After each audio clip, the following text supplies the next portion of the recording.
Hello दोस्तों, welcome to my YouTube channel Study Girl Shruti. देखिए, मैं आज आप लोग को बताने जा रही हूँ बायोलॉजी का ये पार्ट 5 है। तो देखिए, पार्ट 5 में इसका पहला हेडिंग क्या है? मानव की अंतःस्रावी ग्रंथियां, यानी कि मानव का अंत जो स्रावी ग्रंथियां होता है वो कितने होते हैं और क्या क्या होते हैं, उसके बारे में हम लोग पढ़ेंगे। देखिए, इसमें पहला है थायराइड ग्रंथि। यानी थायराइड ग्रंथि क्या है? बोल रहा है, यह ग्रंथि स्तर यंत्र के पीछे अधर तल पर स्थित होता है। बोल रहा है, जो ग्रंथि अस्तर ग्रंथि जो होती है वो अधर तल के पीछे क्या होता है? स्थित होता है। यह हाइड्रोजन आकृति की होती है, यानी कि एच आकृति की होती है, यानी कि हाइड्रोजन आकृति की होती है। मनुष्य में इसका भार लगभग 25 से 30 ग्राम होता है। यानी कि जो मनुष्य में जो इसका भार होता है वो कितना होता है? तो 25 से 30 ग्राम तक होता है। यह मुख्य रूप से थायरॉक्सिन या थायराइड हार्मोन स्रावित करता है। बोल रहा है, जो यह इसकी जो रूप होती है वो थायरॉक्सिन या थायराइड से क्या होता है? हार्मोन को स्रावित करता है, स्रावित करता है।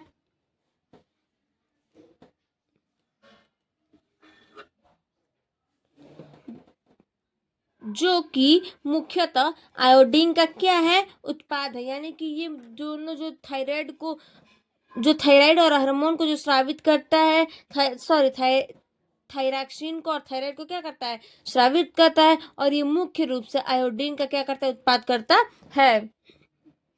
यह हार्मोन शरीर की उपापचयी क्रियाओं का नियमन तथा निर्माण करता है। बोल रहा है, यह जो हार्मोन शरीर है यह उपापचयी क्रियाओं का क्या है? नियमन करता और निर्माण करता है। देखिए, सेकंड इसका क्या है, देखते हैं। नेक्स्ट है इसमें पैराथायराइड ग्रंथि। यानी कि पैराथायराइड ग्रंथि क्या होता है, चलिए देखते हैं।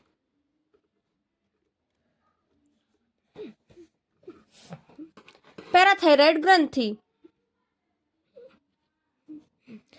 थायराइड ग्रंथि के पृष्ठ तल पर 4 अंडाकार पैराथायराइड ग्रंथियां होती हैं।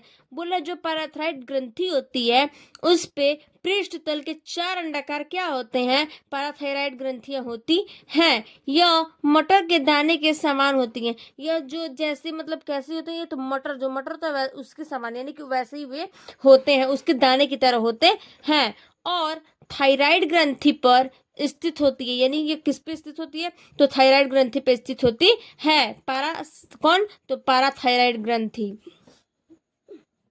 नेक्स्ट देखिए क्या है। नेक्स्ट है अधिवृक्क ग्रंथि। अधिवृक्क ग्रंथि क्या है? यह उदर में वृक्क की अग्र सिरे पर स्थित होती है। ये बोल रहा है, जो अधिवृक्क ग्रंथि होती है किसके सिरे पे स्थित होती है? तो अग्र सिरों के स्थित होती है। यानी कि जो उदर में वृक्क है उसके अग्र सिरे पर क्या होता है? ये स्थित रहता है। कौन? तो अधिवृक्क ग्रंथि। यह संख्या में एक जोड़ी होती है। यानी जो अधिवृक्क ग्रंथि होती है वह संख्या में कैसी होती है? तो एक जोड़ी होती है। वृक्क की भांति अधिवृक्क ग्रंथि के भी 2 भाग होते हैं। यानी जो अधिवृक्क ग्रंथि होती है वो कितने भाग के होते हैं? तो 2 भाग के होते हैं। देखिए कौन कौन से। तो पहला है बाहरी भाग वलकुट। यानी बाहरी भाग वलकुट क्या है? वलकुट भाग ग्रंथि का लगभग 90% भाग बनता है। बोल रहा है, जो वलकुट का भाग होता है वो कितने प्रतिशत का ग्रंथि बनता है? तो 90% का ग्रंथि बनता है। इसके द्वारा स्रावित सभी हार्मोन स्टेसाइड होते हैं। यानी जो इसके द्वारा जो स्रावित सभी हार्मोन, यानी कि जो सभी हार्मोन होते हैं वो क्या होते हैं? तो स्टेसाइड होते हैं। किसके कारण? तो बाहरी भाग वलकुट के कारण। दूसरा है बी नंबर मेडुला। मेडुला क्या है? यह अधिवृक्क ग्रंथि की 10% भाग बनाता है। यानी जो अधिवृक्क ग्रंथि होती है, मेडुला जो अधिवृक्क ग्रंथि होती है वो क्या करता है? 10% भाग बनाता है। किसका? तो मेडुला का। ये भी 2 प्रकार के होते हैं, लिखा है यह भी 2 प्रकार के होते हैं। तो 2 प्रकार के ये भी कौन कौन से होते हैं? देखिए तो पहला है, ये पहले है एड्रीनाइलिन, ये दो भागों में बांटा गया। तो पहला है क्या, एड्रीनाइलिन, दूसरा है नार एड्रीनाइलिन, नार एड्रीनाइलिन और एड्रीनाइलिन, ये दो भागों में बांटा गया है। चौथा है, देखते हैं क्या, पीनियल काय, यानी कि पीनियल काय क्या है।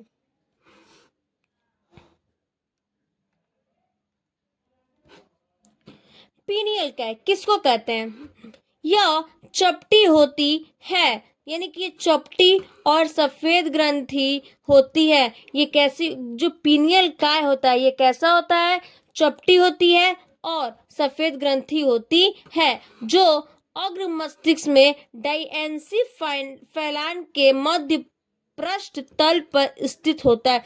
यानी बोल रहा है जो ये अग्र मस्तिष्क होता है उसमें डायएंसियल फैनल क्या होता है, मध्य पृष्ठ तल पर स्थित होता है।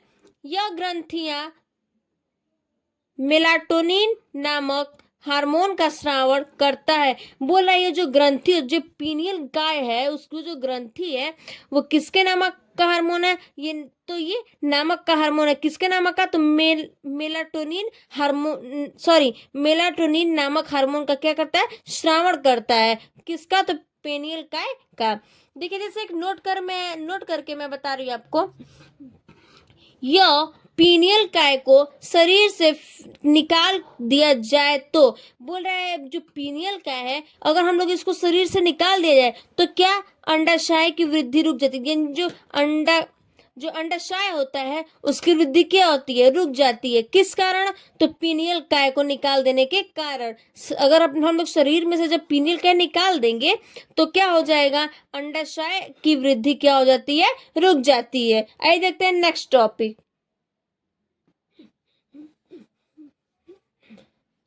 नेक्स्ट टॉपिक है आप लोग का थाइमस ग्रंथि, यानी थाइमस ग्रंथि क्या होता है, यह ग्रंथि यह हृदय के आगे चपटी तथा द्विपिंडकीय रूप में स्थित होते हैं। यानी जो थाइमस ग्रंथि होती है वो हृदय के आगे क्या होती है, चपटी होती है और द्विपिंडकीय रूप में क्या होती है, स्थित होती है। कौन, थाइमस ग्रंथि।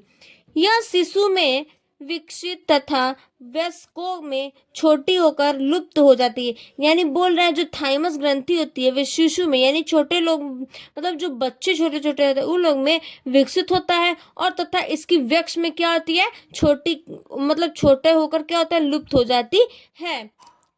इसके पिंडकों द्वारा थाइमोसिन नामक हार्मोन स्रावित होता है। यानी जो इसके पिंड होते हैं वो किस कारण के नामक होते हैं, तो देखो ये थाइमोसिन नामक हार्मोन का क्या करता है, स्रावित करता है। कौन, तो थाइमस ग्रंथि। यानी कि बोल रहा है कि ये जो हृदय के आगे चपटी और द्विपिंड की रूप में स्थित होता है। कौन, थाइमस ग्रंथि। और जो शिशु में होते हैं वो विकसित और वयस्कों में क्या होती है, छोटी आकार की लुप्त हो जाती है, जिसके इसके पिंडों द्वारा थाइमोसिन नामक हार्मोन्स क्या होता है, इसमें स्रावित होता है, किसमें, तो थाइमस ग्रंथियों में। नेक्स्ट देखते हैं, नेक्स्ट क्या है, नेक्स्ट टॉपिक है आप लोग का अग्नाशय। अग्नाशय क्या है,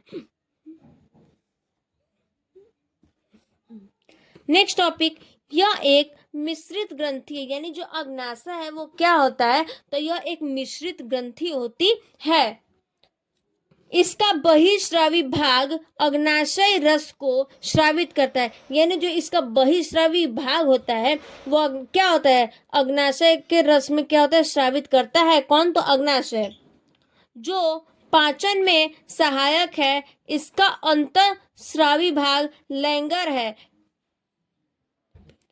यानी बोल रहा है कि जो ये बहिस्रावी भाग होती है किसकी, अग्नाशय की, और ये रस में क्या होता है, स्रावित करता है, जो पाचन में क्या है, सहायक है। इसके अंत स्रावित भाग क्या होता है, लैंगर हैस की द्वीपिकाएं होती हैं। यानी कि जो अग्नाशय होता है वो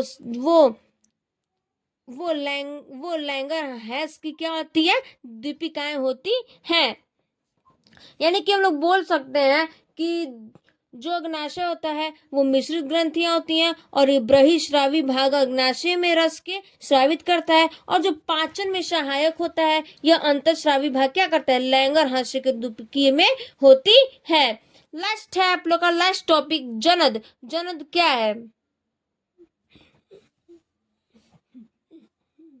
जनद जनद बोल रहा है नर में जनद के रूप में एक जोड़ी वृषण तथा मादा में एक जोड़ी अंडाशय पाए जाते हैं। बोल रहा है जनद क्या है? तो जनद नर में जनद एक प्रकार जोड़ी एक जोड़ी क्या पाया जाता है? तो वृषण तथा मादा में एक जोड़ी क्या पाया जाता है? अंडाशय पाया जाता है। किसमें? तो जनद में। जनद के रूप से क्या पाया जाता है? जनद के रूप से नर में एक जोड़ी वृषण और मादा पाया जाता है। एक जोड़ी अंडाशय पाए जाते हैं, यानी कि इसमें एक जोड़ी अंडाशय भी पाए जाते हैं। ये द्वितीय लैंगिक लक्षण होते हैं। ये कौन से लक्षण होते हैं? जनद तो द्वितीय लैंगिक लक्षण होते हैं। Thank you. फिर चलिए अगले वीडियो में।